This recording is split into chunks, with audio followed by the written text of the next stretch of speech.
Poxa, adivinharam que eu gosto de rock. Podia deixar tocar mais aí, né? Ô, Luciana, é esse daqui de baixo. Show de bola.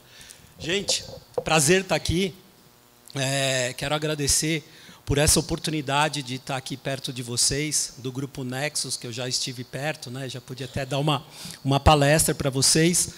E agradecer principalmente, né, a Luciana, que entrou todos esses dias aí em contato comigo, né? Eu realmente sou um cara que dou muito trabalho nesse negócio aí de liga, desliga, atende, não atende, enfim, né? É uma agenda bem lotada, mas eu quero agradecer toda a paciência que a Luciana teve, o pessoal do Nexus, por primeiro confiar, né? Porque tem que confiar, né, doutor?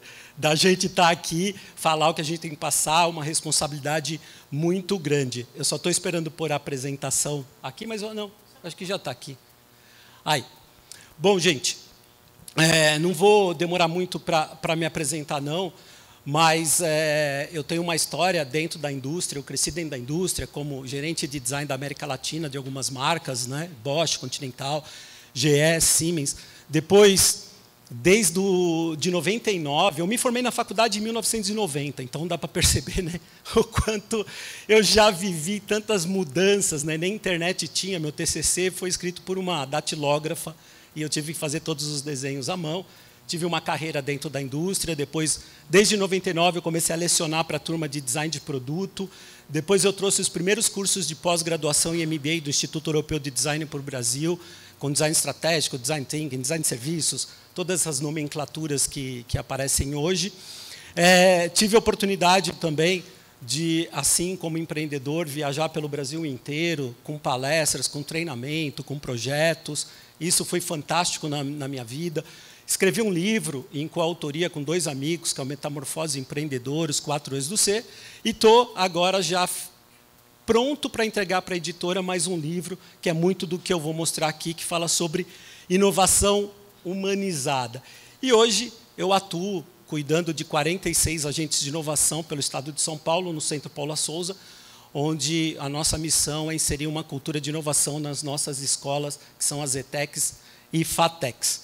Bom, sem querer me alongar aqui, falando um pouco mais sobre o que eu tenho para falar, por onde eu andei, que foi o maior MBA que eu fiz, viajando pelo Brasil. Pude trabalhar com a área da saúde, área de turismo, indústria 4.0, varejo, enfim. Eu trabalhei com diversos setores pelo Brasil inteiro, e isso foi um grande ensinamento, né? E esse ensinamento me mostrou que as pessoas, em todos os lugares, elas falam muito sobre inovação, elas querem inovar, mas continuam paralisadas. Tá? Óbvio, a gente entende porque a gente continua paralisado. Falamos muito sobre inovação, mas ficamos paralisados fazendo sempre a mesma coisa. Mas por que isso acontece? Porque nas minhas andanças, a maior parte das empresas e profissionais que eu vi falindo, eles não faliram só porque fizeram coisas erradas. Muito pelo contrário, porque continuaram fazendo a mesma coisa durante muito tempo. Tá? Então, o certo de alguns anos atrás não garante mais nada daqui para frente o que a gente aprendeu. Mais do que isso, a importância de tudo, antes de querer inovar, é ter um tema principal, que é qual é a sua dor. Quais são as suas necessidades? Quais são as barreiras que atravancam? Quais são as barreiras que nos paralisam? Onde estão essas barreiras? Mais do que as barreiras quando a gente fala de negócio, a principal coisa é aquilo que nos prende para que não sejamos nós mesmos. Tá? Aqui, a gente acha que não, mas a grande maioria tem um pensamento coletivo, um sentimento coletivo. O difícil é ser a gente mesmo, né? Então, isso é uma coisa super importante. E aí, o que acontece? Só para a gente posicionar um pouco o mundo que a gente se encontra. Olha só, eu estou vendo o meu mundo falir. Que mundo está falindo? Qual é esse mundo meu que está falindo? O mundo do jeito que eu aprendi na faculdade, o mundo que eu aprendi em alguns cursos, o que eu aprendi na indústria, o pensamento linear, as coisas que estão mudando, a maneira com que eu tenho de me relacionar, a maneira com que eu tenho de aprender, a maneira com que eu tenho de procurar um emprego, a maneira com que eu tenho de assistir um programa. Enfim, esse mundo está falindo. E muita gente ainda não percebeu que esse mundo já faliu, na verdade. E por que faliu? Porque surgiu um outro mundo. Um mundo muito mais veloz, um mundo exponencial. E por que surgiu esse mundo? Por causa do impacto da transformação digital. O que é o impacto da transformação digital? Imagina todas essas coisas que saíram do laboratório e se conectaram. Internet das coisas, Big Data, inteligência artificial, realidade aumentada, realidade virtual, o 5G, tudo isso saiu do laboratório. Se conectou. E quando essas coisas se conectam e estão ligadas a um outro evento, como crise, por exemplo, nascem novos modelos de negócio. Nascem um mundo que a gente ainda não percebeu. Não é? E quando a gente fala dessa coexistência desses dois mundos, porque ainda tem gente que não quer sair do mundo anterior, daquele mais fácil, daquele da nossa zona de conforto, o que acontece com tudo isso? O impacto na sociedade. Né? Fomos impactados. Eu, por exemplo, nasci numa sociedade disciplinada, uma sociedade movida pela obediência, uma sociedade que era assim, eu não nasci aqui, mas se deixar eu morro dentro da empresa. Né? Era um outro tipo de sociedade, marcada muito por disciplina, por obediência. E hoje a gente está presenciando uma sociedade que é marcada pelo desempenho, uma vida performática todos os dias. Né? E essa mudança que a gente fala lá do mundo VUCA, vulnerável, imprevisível, complexo e ambíguo, depois deixa um rastro Bunny, que é o mundo frágil, o mundo ansioso, o mundo não linear, o mundo incompreensível. E eu poderia falar o mundo centro, de A a Z, eu daria problema para todas essas coisas. Tá? Quando a gente presencia tudo isso, o que acontece? Não faz mais só necessário a gente mudar para ter mais habilidades ou para ter mais recursos. Tá? Não adianta de nada eu ter um monte de recursos, como pessoas, como tempo, como dinheiro, e várias habilidades, vários diplomas, vários certificados, se a minha mentalidade não mudou. Se a minha mentalidade não mudou e não está em sintonia com tudo isso que está acontecendo na nova economia, ferrou. Por que ferrou? Porque no passado produzíamos coisas.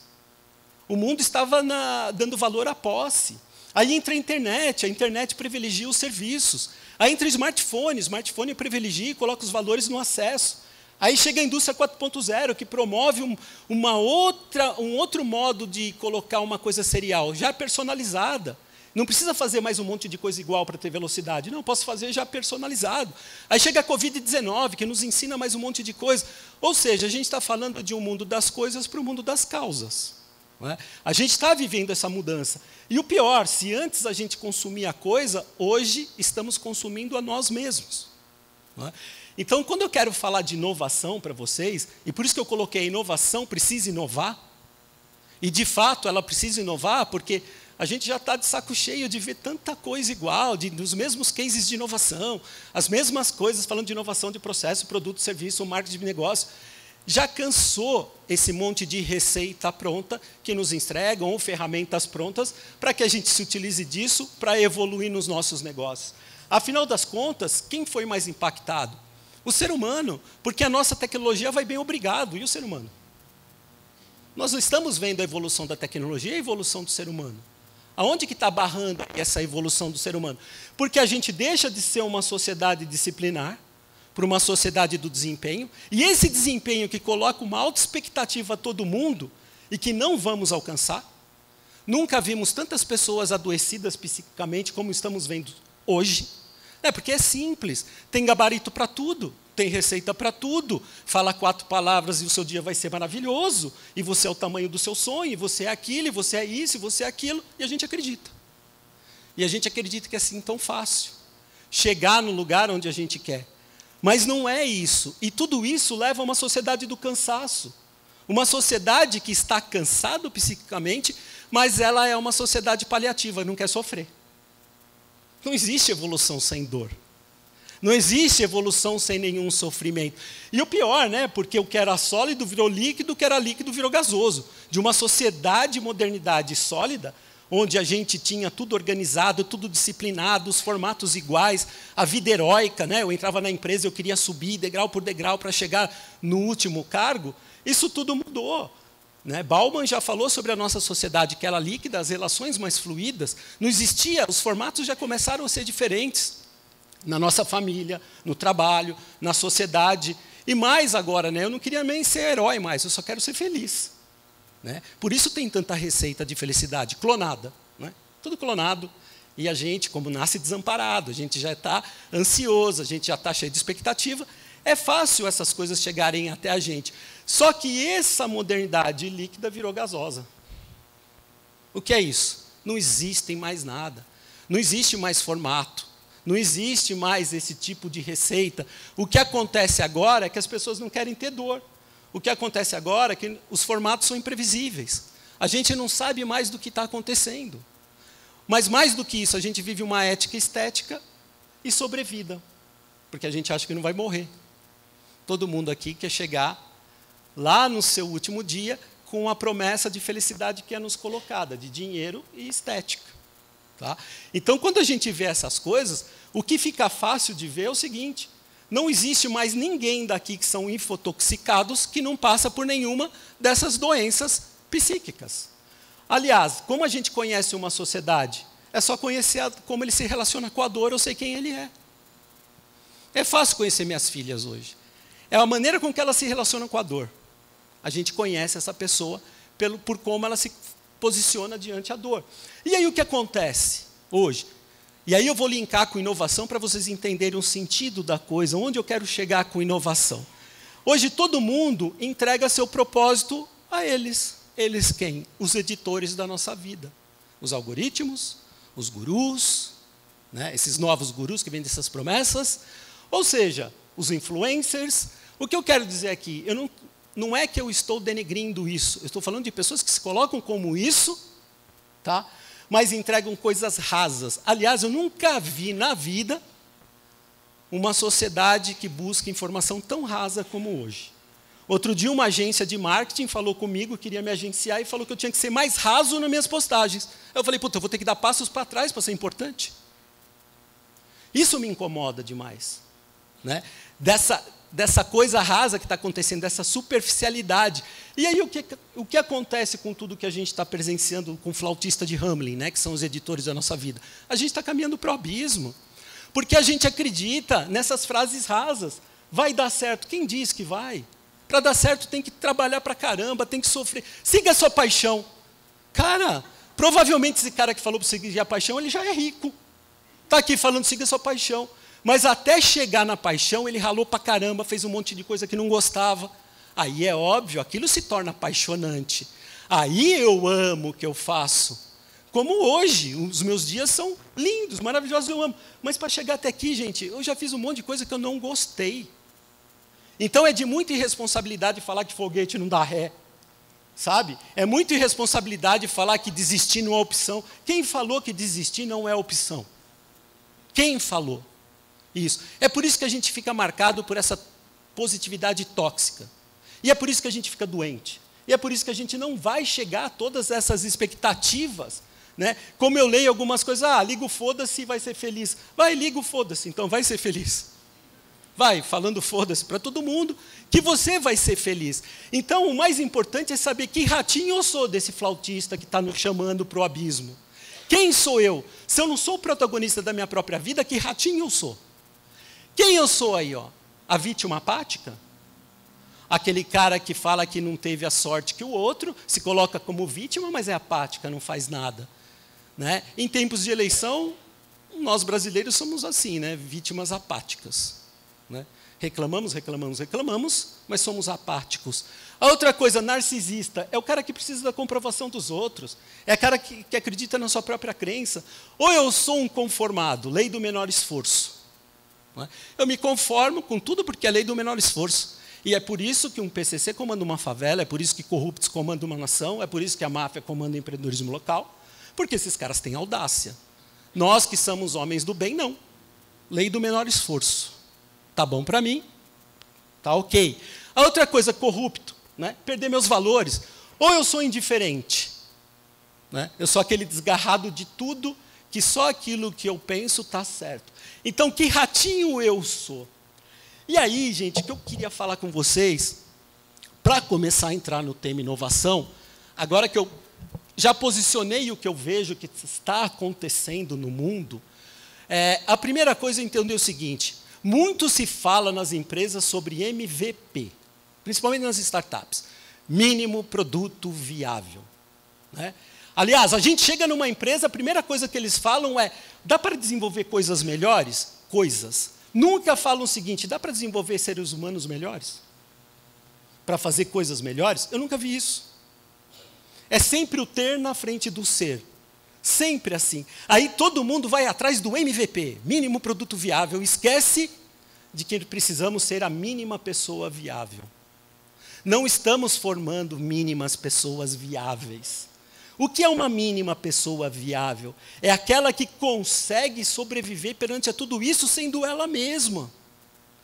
É a pessoa que se coloca com os 3 pilares: o seu conhecimento, a sua proatividade e o amor. São 3 pilares que me colocam como uma mínima pessoa viável, utilizando o quê? As 3 inteligências.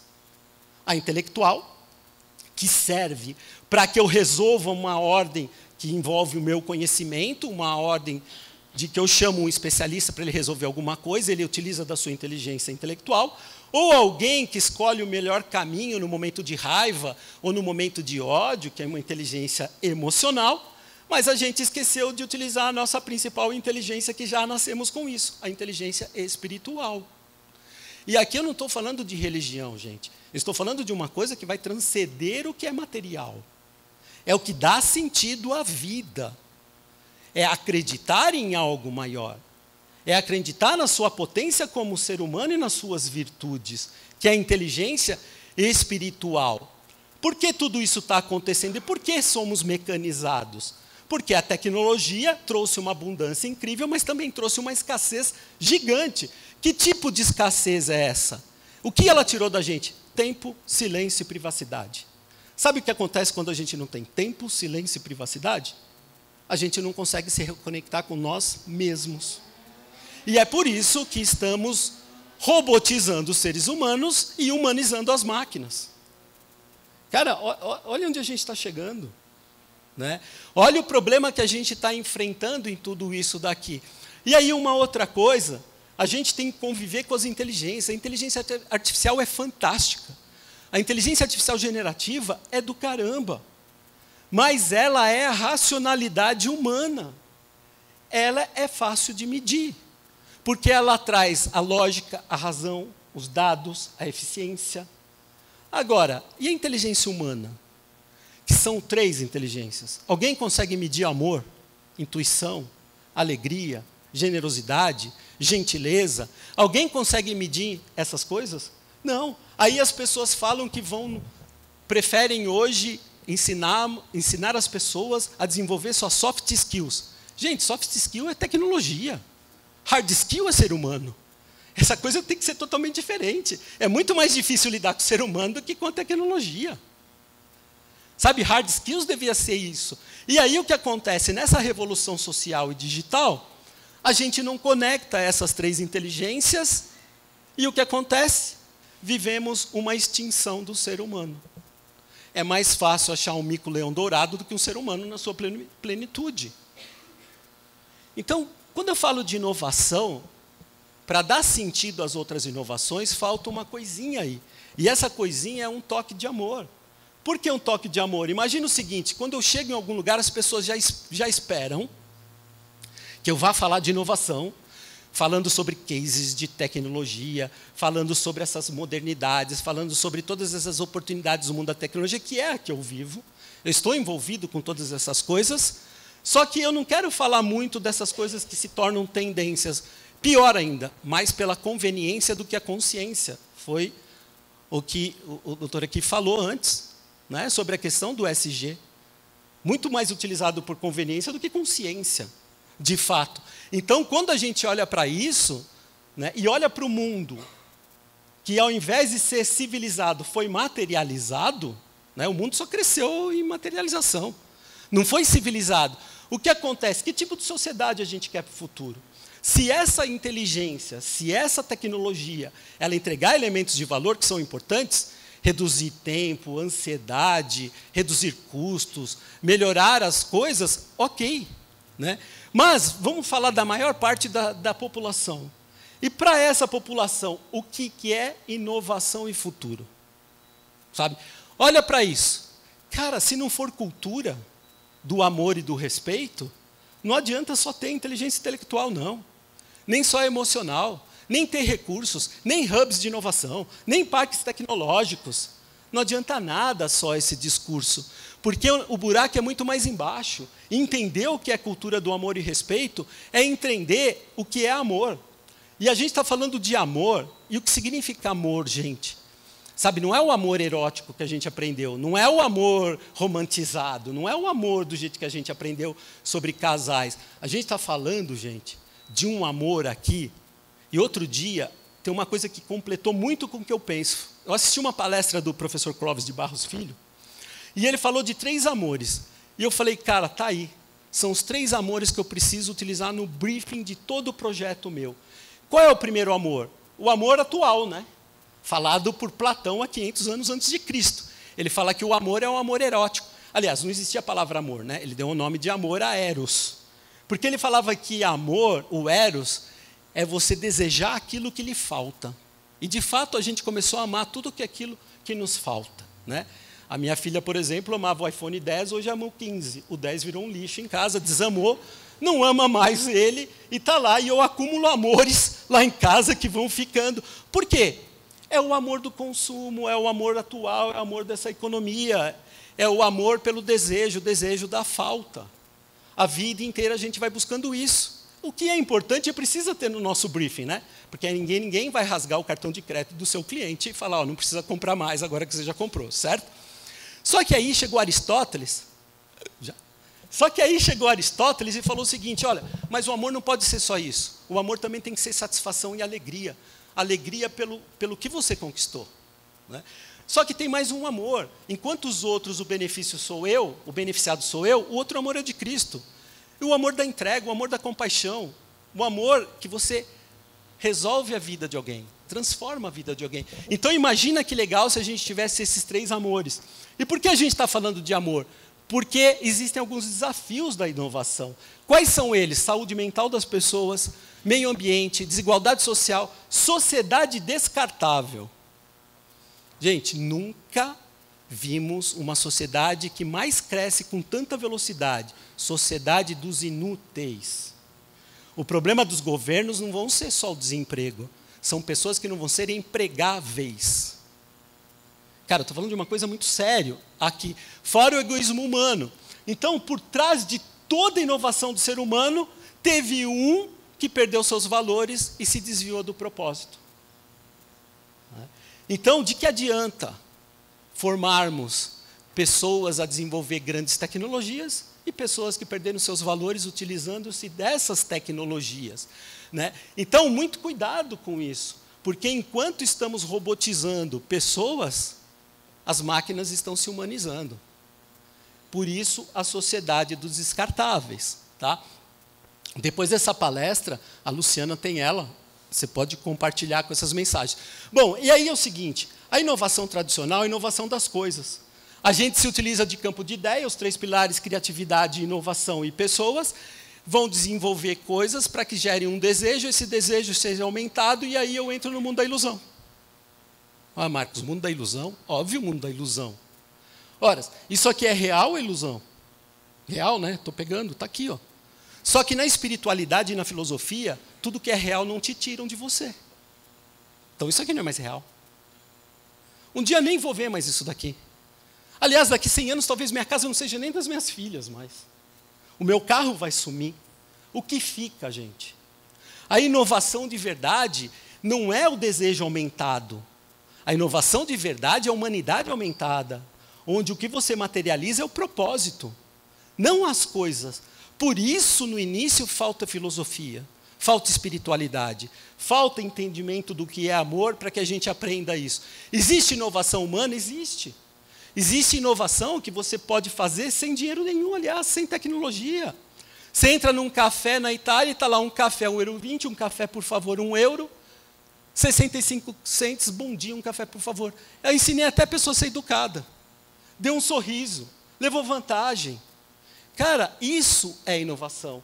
Ou no aeroporto de Amsterdã, que o grande problema era o número de material de limpeza e pessoas limpando. Só que a mãe da inovação é necessidade. Qual é a necessidade do ser humano? A mira. Só colocaram um adesivo. Reduziu o número de material de limpeza, reduziu o número de pessoas limpando e reduziu, principalmente, aquela má experiência. Outra coisa, inovação coerente. Como que a Sony vende um Walkman falando que é a prova d'água? Na embalagem, que é um squeeze cheio de água. Agora, eu entro numa loja, vender robô que limpa o chão e quem está varrendo lá é a mulher. Tem nexo? Isso, nexus. Né? Não tem. Certo? Não tem. Outra coisa, eu quero falar do próximo palestrante que vai vir aqui. Eu assisti ele numa entrevista com um amigo meu, Ravi Sani, que tem um programa de domingo à noite na Gazeta. E esse cara, ele transformou o humor. Por quê? Porque o seu criador tem valores. Porque para ter humor não precisa ser violento. Porque não precisa maltratar ninguém. Tá? Então, o que vocês vão ver aqui é uma inovação do criador para com a criatura. Né? E aí, eu vou entrar aqui porque falta um pouquinho, né? Quero falar disso. Olha só. Aqui foi a virada na minha vida. A virada de chave. A virada que é para eu pensasse inovação de fato humanizada. Uma inovação que pensasse na vida. E como ela começou? Ela começou quando eu descobri que eu era desamparado, que eu era vulnerável. Quando eu aceitei, quando eu coloquei o dedo na ferida e vi que era uma pessoa totalmente vulnerável a várias coisas. Tá? E isso me levava a ser uma presa fácil para a vida dos outros, para a comparação, para as receitas e os apps da vida que nos oferecem. Tá? E quando eu perguntei qual era o valor de uma vida, eu comecei a entender o que é inovação. Porque antes eu achava que era experiência, minha rodagem, maturidade, não. Chama-se evolução da espiritualidade. A evolução de dar um sentido para a tua vida. E quando eu senti isso, foi quando um certo dia, maio de 2021, eu cheguei num hospital sem conseguir falar 2 palavras. Eu peguei o vírus da Covid, eu não conseguia respirar. Chego lá, minha médica me esperando, eu entrei na enfermaria, parecia essa sala aqui, gente atendida em todos os cantos, tá? Não tinha mais leito no hospital, nem UTI, nem leito da enfermaria. E quando eu cheguei nesse estado, a minha médica, que era chefe de um setor lá, me levou para fazer um exame urgente de ressonância e eu já estava com 80% de acometimento pulmonar. É por isso que eu não conseguia mais falar, não conseguia mais andar. E o médico olha para ela e fala, olha, o Marcos precisa de UTI urgente, porque sem UTI ele não passa de hoje. E aí, a morte começou a ficar aqui do meu ladinho. Né? Abri um leito na UTI coletiva. Quando eu vou para a UTI coletiva, 8 cabines, 7 entubados, e me colocam na 8ª cabine. Eu olhei para aquela situação e falei, ferrou, vou morrer. Ué, dizem que cada 10, 7 morrem, que são entubados, e não que eu estava torcendo para quem estava lá morrer, pelo contrário. Mas eu estava preocupado, pela primeira vez eu senti a morte do meu lado mesmo. Tá? E ali eu comecei a ver uma cena horrível. Todo mundo entubado, meio-dia eu fui internado, fui por um último tratamento antes de ser entubado, me aplicaram um último processo, se não desse certo eu ia ser entubado, e aí, quando foi meia-noite eu vi o primeiro morrer na minha frente. Um cara de 42 anos, na época eu tinha 52. Um cara de 42, é aquela correria, gente, vai médico, vai enfermeiro, todo mundo junta lá, e prono o cara, e tenta ressuscitar, e tenta reanimar, aí um silêncio. Cara, é um terror ver as pessoas morrendo na sua frente. E aí, 5 horas da manhã, eu vejo o segundo morrer. Só que esse foi uma porrada. Foi do meu lado, 35 anos o rapaz. Quando ele veio a falecer, o médico ele deu uma porrada na mesa. Mas ele bateu, cara, com tudo, cara, isso me arrepia até hoje. Aí ele olhou para a equipe e falou, não acredito que eu perdi o André. Quando ele chegou aqui, que eu fui começar o processo para entubá-lo, ele tirou a foto do filho de 11 meses e falou, doutor, não deixa eu morrer. A inovação começou aí. Quando eu percebi o que é vida. E sabe quem foi minha maior conselheira? A morte. Porque eu não estava com medo de morrer, na verdade. A maior tragédia da vida chama-se tempo. Tempo. Porque ali eu percebi o quantos grãozinhos da minha ampulheta foi embora que eu não valorizei. O quanto meu tempo foi desperdiçado por coisas bestas. O quanto meu tempo foi desperdiçado por coisas que não valiam nada. Um última brincadeira com a minha filha, um último abraço na minha mãe, um último eu te amo. Eu não tinha mais tempo. Então, para que adianta todas as inovações? Eu não tinha mais tempo. Se não é para resolver os problemas do ser humano. Né? E aí, eu levo isso, já terminando, como uma ampulheta. Todo o meu projeto, toda a inovação que eu aplico, eu penso numa ampulheta. Porque quando a gente nasce, Deus vira ampulheta. Quando Deus vira ampulheta, a gente morre todos os dias. Cada grão da nossa vida vai embora. O que eu fiz com cada grão desse? Porque começa embora. E eu achava que eu tinha 2 vidas. Lá eu entendi que eu só tinha uma. Uma única vida. Pelo menos aqui. Eu tenho que sair melhor do que eu entrei. E é por isso que eu falo que a inovação, hoje, para mim, é morte, espiritualidade e filosofia. Porque a morte me ensinou a amar a vida. Para quem acha que vida, morte ao contrário de vida, não é. O contrário de morte é nascimento. Vida é eterna para quem sabe viver uma vida que vale a pena. Porque se eu quiser ser eterno, só tem um jeito. Nos outros. Em vocês. Nas minhas filhas. Aí eu me tornei um cara eterno. Isso é o sentido. E a filosofia me ensinou a refletir sobre o amor. E a espiritualidade me ensinou a amar aquilo que é real. Não mais isso. Não mais isso. Mas a vida. Tá? Então essa inovação são os amores para aquilo que nos eterniza. E aí, já partindo para a última coisa aqui que eu quero falar com vocês, é sobre tempo. Porque entre a conversa com o tempo, com a vida e com a morte, a vida, quem escolhe sou eu, a morte, um dia é um processo, para uns o desaparecimento total, para outros uma passagem, para outros a gente não sabe de nada que vai acontecer. Mas e o tempo? A gente se apega ao tempo que a gente não controla. Ao tempo cronos. Esse tempo a gente não controla. É o ano, o mês, o dia, a hora, o segundo.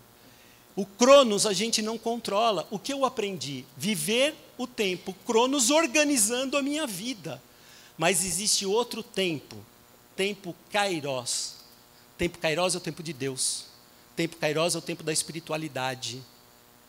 Por que eu falo isso? Durante a minha jornada, eu entendi que os infortúnios da vida vão acontecer com todo mundo. Eu quero me esconder da morte, da traição, da dor. Cara, não adianta se esconder, isso vai acontecer com todo mundo. Aliás, a gente só evolui porque vence esses desafios. Não existe uma vida harmônica. Existe uma vida que você aprende a viver com os infortúnios da vida. Certo?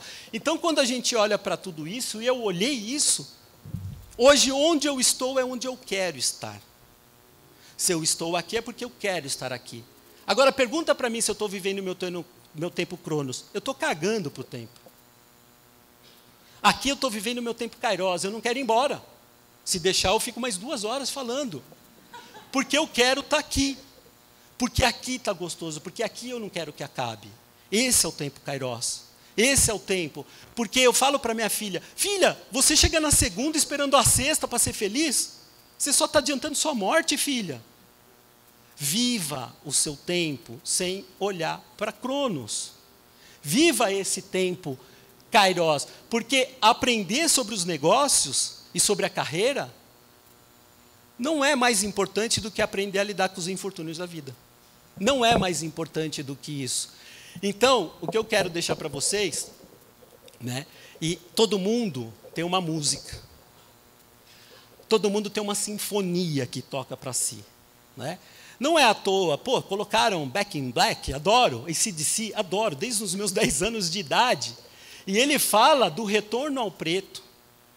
Mas não fala do retorno ao preto como uma coisa mórbida. Não. É como olhar para a morte como mórbida. A morte não é mórbida. É uma coisa que vai acontecer na vida de todo mundo. Tá? Então, a sinfonia da vida, cara, é o tempo da sua música. Cada grão da sua ampulheta tem uma nota musical. Vai dar a música da tua vida. Agora, será que de grão em grão eu tenho tempo para falar de amor? De respeito? Essa é a verdadeira inovação. Por isso, eu quis trazer para vocês o que eu vejo como inovação. A inovação ela tem que ser humanizada. A inovação que vai dar sentido a todas as outras. Eu espero que vocês, hoje, sei lá, cheguem em casa e falem, poxa, qual será o futuro de uma pessoa que teve um dia como esse? É isso que eu faço todos os dias. A minha semente. O meu grão. Todo mundo tem uma história, que é contada por cada grão que cai. Pensa na tua história. Quem eu quero encontrar no meu último dia? Foi isso que eu aprendi no hospital, foi isso que eu aprendi com a minha mãezinha que faleceu, foi isso que eu aprendi com os problemas que passaram pelas minhas vidas, e hoje eu não reclamo de nada. São sinais que a vida nos dá.